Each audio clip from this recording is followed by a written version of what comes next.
It's Liam Alexander Stewart with Inside the Ropes, and I'm back again with another fantastic interview for you today.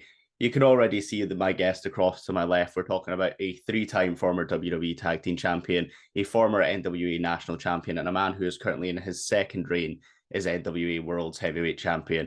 It's none other than the outlaw himself, Mr. Trevor Murdoch. Trevor, how are you doing today?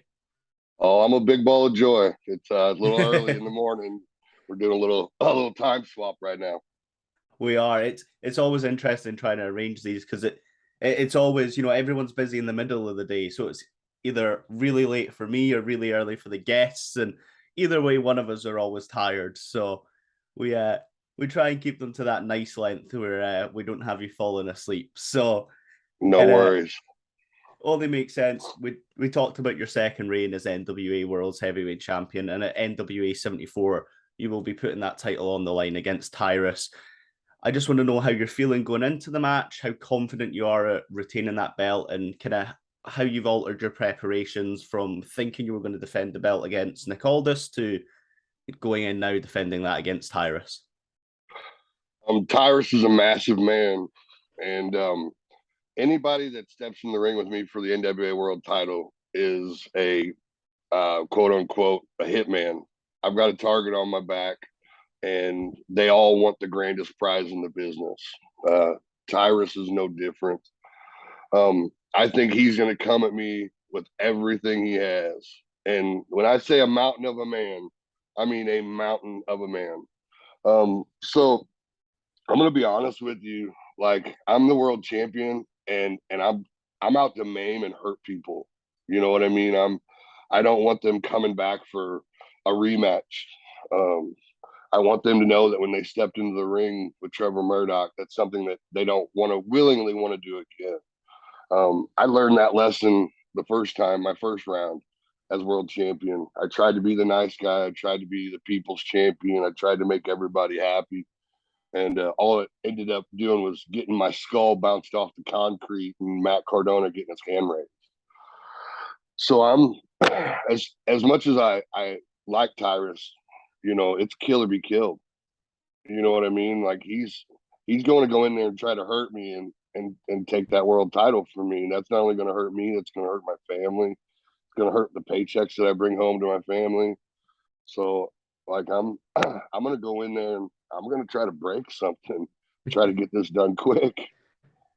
No, I like it. It's a sensible approach, and I'm feeling confident for you. I think you've got this in the bag. So fingers crossed. We mentioned Nick Aldis there. Obviously, a bit of a situation going on just now. Nick Aldis originally billed to be competing against you, and then Billy Corgan has since come out and discussed his politicking backstage and kind of making the NWA's life hell. I just want to ask, as someone who's been kind of in that backstage environment, is that sort of a behavior you've seen, and what's kind of been your reaction to everything going on around you just now and kind of Corgan going public and things like that? I've seen it. I've seen it here in NWA. I've seen it in other companies. And I'll be honest with you, I just keep my mouth shut, and I got horse blinders on, and everybody else's bullshit. And pardon my language, but everybody else's horse shit, I keep it out. I don't let it bounce in. Nick is a very an aggressive individual and has no problem telling everybody how he feels and how he thinks. Personally, I think Nick's a wolf in sheep's clothing, but that's my personal opinion. Plus, I have something he wants, so he's not going to be friendly with me or be nice to me or say or be kind in any form until I'm not world champion. And so, Nick, it sounds as if Nick's mouth got himself in a little trouble, and maybe he needs to reflect a little bit about what he does and how he carries himself. No, definitely, and I think it's an interesting time in the NWA. Obviously, we got yourself at the top of the card with that title. Obviously, we've had Cardona coming in, unfortunately getting injured, and then everything going on with all this. So it's a super exciting time to be an NWA fan, that's for sure. I would be remiss, however, if I didn't take the chance. We mentioned your three reigns as WWE Tag Team Champion. It is arguably the craziest time in the world to be a wrestling fan. The impossible has happened. Vince McMahon has retired a day that we didn't think we'd ever see coming. I want to ask you, as someone who's been backstage in that environment and spent kind of an extended period with the WWE, kind of what your exposure to Vince McMahon was like, and were you surprised at all to hear sort of the allegations that then came out over the last few months? Um, you know, Vince is not the easiest guy to get along with. You know, he's got $1 billion company. He has a lot going on in his mind. You know, Vince was hard to work with at times in the back. And then there were times that I've seen him be, you know, one of the most generous men in the world. You know what I mean? Um, Anybody can sit back and point out your flaws. Everybody has flaws. You have flaws. I have flaws. You've made mistakes. I've made mistakes. It's easy for us to sit back and point fingers and say, you know, he did this, he did that. Ultimately, everybody that steps into that ring, he's given an opportunity to, and that's what I'm thankful for. That's what I'm going to focus on. That's what I'm going to be. I'm going to be grateful for. There's no dirt. I can sit here and I'm sure I could think of some shit and talk bad, but where does it get us? And you know what I mean? And where does it it doesn't extend the story. What does make me happy is that every time I've been around Triple H, he's always wanted to progress the business. He always seemed to be the guy that knew what was needed to be next, even though sometimes he wasn't allowed to do it or didn't have the power to do it. So what I'm hoping is that Triple H will take that mentality that it had when I was around him and extend it across the whole WWE and make it a competitor again, not just the norm. People tend to watch WWE now because it's part of their Monday night schedule. It's almost routine. You know what I mean? Like, all right, we're going to sit down, we're going to watch wrestling. This is what we do every Monday night. Whereas now I'm hoping that Hunter will tweak and change things to the point where we get excited again about watching Raw. Again, like, yeah, what's going to happen on Raw tonight? Just like the same way we get excited about AEW at times. Just like the same way we get excited about NWA. What are we going to see next? That's the great thing about pro wrestling, is being able to keep the fans on their toes and giving them something exciting that they weren't expecting to see. That's why when I go out there, I try to give them something different than everybody else. You know what I mean? There's going to be guys when you see me wrestle on the card, there's going to be guys that go out there and they go 90 miles an hour. They may be about this big. They're very exciting. They go about 90 miles an hour. You're going to go out there and you're going to see guys that have character. But when you see me step into the ring, I'm there to lay the wood. I'm there to make you believe that whatever the issue is, I'm beating the shit out of somebody. I like and it. that's what I hope they bring a little bit of that back to WWE. That's the realism. That's what the NWA stands for. Realism, aggression, grown ass men and women beating the shit out of each other. No, definitely. And I don't think any fan is out there not hoping that we get a little bit of that excitement back on Monday nights, on Friday nights. I want to talk a little bit about your career because, you know, since you took on Rick Ruby for ICPW back in '98, you've gone across the wrestling scope, across the wrestling sphere. You've been a tag team guy, you've been a world champion in NWA and elsewhere. What for you has changed the most about wrestling from the late '90s to where we are now in sort of 2022?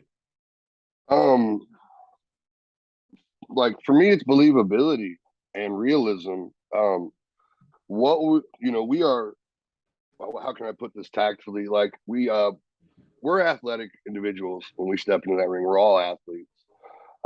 But I feel as if there's a huge amount of realism that is missing from the wrestling business.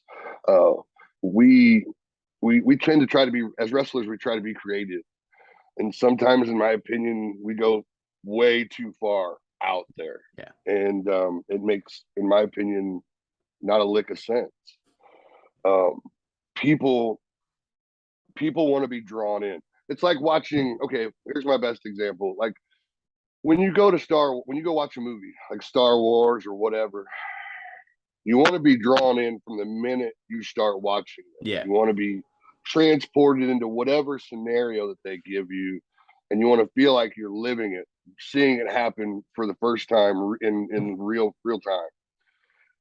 I think we miss out on some of that when we're as wrestling nowadays. I think we miss out on the fact that when you step out through that curtain, it's the beginning of your movie, and you've got to grab them from the beginning, and you got to be able to carry them along throughout the entire movie, ups, downs, and then obviously give them a finish.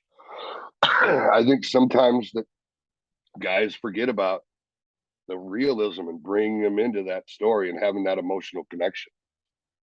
No, definitely. I think that's something that we see a lot, that this, I think, struggle in modern wrestling between kind of, and I won't name names, but guys who are going out there and just trying to do the craziest spot of the night, but then also that reality of trying to keep it as looking legit, feeling real, and also having that story element that really elevates everything. And I think that's something that I find NWA in particular excels at. You know, it's the stories in NWA that I love and that the fans love. So it's great to see that kind of sentiment echoed up and down the roster. I want to ask you a little bit about the future for Trevor Murdoch, because, you know, you've been a bit of here, there, and everywhere. You've settled in recently in NWA, top guy there just now. What's kind of your plans for the next few years or so? Are you committed to the NWA, or is it I'm working for the NWA, but I'm open to kind of working for someone like Noah, or, you know, over in the UK or elsewhere in the US? Um, I I will always want to go work for Noah. That's where I start. You know what I mean? That was my first out of the country. Like, that Yeah. company took me in. I spent 6 months in the dojo there.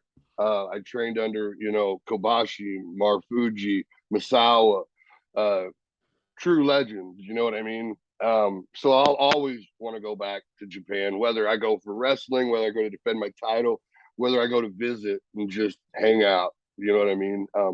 But outside of that, I'm an NWA guy. That's this is where Trevor Murdoch's going to end his career. This is where, when it's time to hang up my boots, this will be the last camera I'm in front of, is an NWA camera. I have I made the comment a while back. Cinderella finds it. I'm Cinderella and I found my shoe. You know what I mean? You Yeah. talk about my career and how long I've been in it. I've been able to see and experience what a lot of money, making a large amount of money for the biggest company in the world. I've been a part of that experience, and I've seen it, and it's got its great points, it's got its good points, Yeah. but it's got a lot of bad points. Whereas with NWA, I get paid really good, and I'm really happy, and that's shit, man. How do you trade that? You know what I Yeah. mean? I've had the money, but like, life is good for me. I've got a daughter who's in college. I've got a son who's going to be a junior in high school. I got a 5-year-old little boy. I'm there for them every day, except my daughter, obviously, because she's a college girl. But, like, right now, I've got a really great balance going on where I can go out and continue to live my dreams and be the world champion that I want to be, but also be the father and husband that I need to be and want to be. Because at the end of the day, this conversation's great, but you ain't gonna lay next to me. You ain't gonna you ain't gonna help me pay the bills. You ain't gonna help me raise my children. It's these three people here. Yeah. So every time I step out there, every time I go, it's all for them. Because at the end of the day, that's all I'm gonna have left is family. No, I love it. I think it's the perfect approach to have. You mentioned there sort of Marufuji, Misawa, Kobayashi. I just wanted to ask, is there a particular sort of part of that training that, if someone was stepping foot into a wrestling ring for the first time to train, what's a piece of advice from your time in the dojo that has kind of stuck with you most throughout your career that you would pass on to them? Especially being a big guy, cardio. Like, when I went to the dojo, that we're talking 500 squats a day, 300 push-ups a day, 150 bumps a day. You'd go in and you'd work 4 or 5 25-minute matches, and then you know what I mean, then you'd have to get out and work out. Um back then, when I was going through it, I thought it was torture. I thought these guys are lunatics. I thought these guys were like, what the fuck, you know what I mean? Like, this isn't normal, this is insanity. But then when I got into the ring to wrestle, no cardio issues. Legs were stronger than they ever been. Mind was stronger than it's ever been. And then once all those three came into play, confidence was stronger than it had ever been.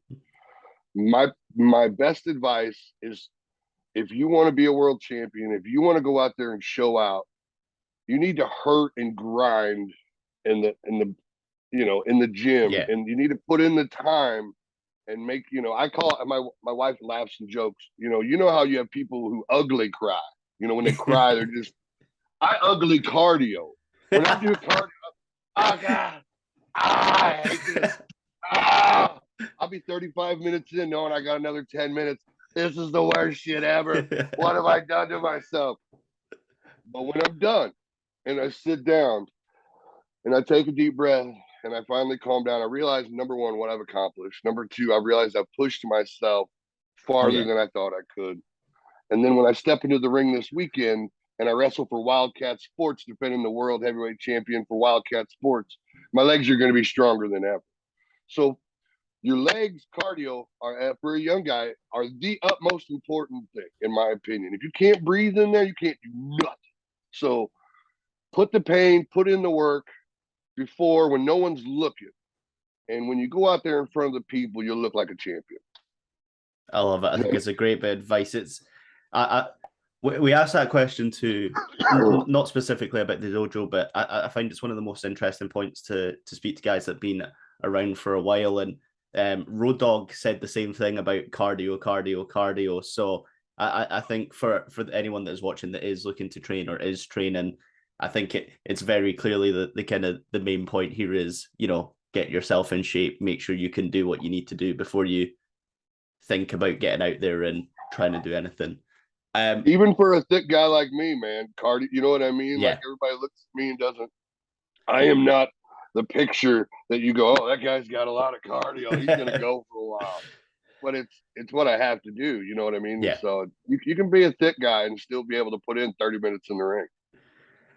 So to wrap things up before I throw it over to you to plug anything you want to plug and anything like that, this weekend we will see Ric Flair's last match in professional wrestling. A guy who has kind of had the storied history with the NWA and wrestling overall. I just want to ask your overall sort of memory of Ric Flair and what you think his legacy is as we kind of close what seems to be the final chapter on his career. I'm one of the few guys that had a chance to wrestle Ric Flair in WWE. So it was, for me, it was a nostalgia scenario, because me being a Harley race guy, when I was watching Harley's tapes trying to train and grow up, there was always a huge section of Harley and Flair. So when I was watching Harley, I was watching Flair. So to be able to go to WWE and then have matches with him was almost fangirled on the inside, fanboy, oh my God, you know what I mean? But then once you get in the ring with him, like, you're like, okay, like, shit's real. You know what I mean? And you realize why he was the 16-time champ. That guy goes in there and his brain just automatically takes off. And sometimes you gotta try to keep up with his thought process. I was there when Rick had his last match with Shawn in WWE. In my opinion, I thought that was a great way to end it. He obviously didn't feel like he went out the way he wanted to, which, if I recall correctly, WWE was kind of like not wanting to put him back in the ring because they were concerned for his health. So I understand the whole, I want to go out on my own terms. I just hope that he's safe and that he's healthy and that he's in a tag match, which I'm excited for him. I think that'll help protect him a little bit more. But everybody wants to see Ric Flair wrestle. That's great, but nobody wants to see Ric Flair get hurt. And so that's the conundrum. That's the 50-50 draw of, like, okay, like, we get to watch his last match, but we could watch his last bump ever, like, so, I think the little bit that I know Rick, I know he's training his ass off. He's going to come into this 100% prepared and in the best shape possible. And I have no doubt that we're going to watch some great wrestling. It's going to be a great tag team match. And I wish Rick the best of luck. Thank you for all the years and all the times of giving opinions. I will say this, a little tidbit story about Rick. Cade and I were kind of floundering in WWE, and we were going out on house shows, killing it, just having great matches. The scouting reports going back to the office were off the charts. I mean, the agents were showing us, this is what we're writing, boys. We're telling them, you guys are doing great. But the office just wasn't, for some reason, They just weren't biting on us for some reason. And I will speak up and say this for Rick. Shawn Michaels was kind of our guy because Lance had trained Shawn, and I visually, unknowing to those two guys, Lance and I watched Rick go over and chew Shawn's ass about us because he was telling him, you've got to stand up for those guys. You've got to speak up for those guys. Those guys are going out there busting their ass, and no one in the office is paying attention. If you don't fight for those guys, nobody else will. You have to speak up for them. And he really went to bat for us. And in turn, Shawn went to bat for us. And not saying that Shawn needed to be goaded into that situation. But sometimes people miss stuff. They got their own shit going on. And Flair just brought it to his attention. And sure enough, we were on TV that next week. And you know what I mean? We were running through people like we were doing on house shows. We ended up getting another World Tag Team title run out of it because of that. So I will always forever be grateful for that. On top of the fact of how much respect Flair has for Harley and how much love he had for Harley. And he came and did a show down for Harley towards, the end there. I wish him the best of luck. I have the utmost respect for Ric Flair. And, good luck, my friend. I think that's a lovely story to wrap up on. So, Trevor, I want to pass over to you. Floor is yours. Anything you want to plug, any merch, socials, upcoming shows, we'll feel free to plug away. We'll get anything in the description as well for you as well. So, floor is yours.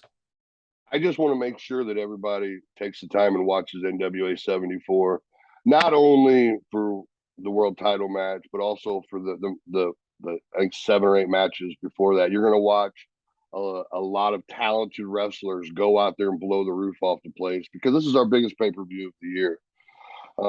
Secondly, I would like you guys to watch what's going to happen between me and Tyrus.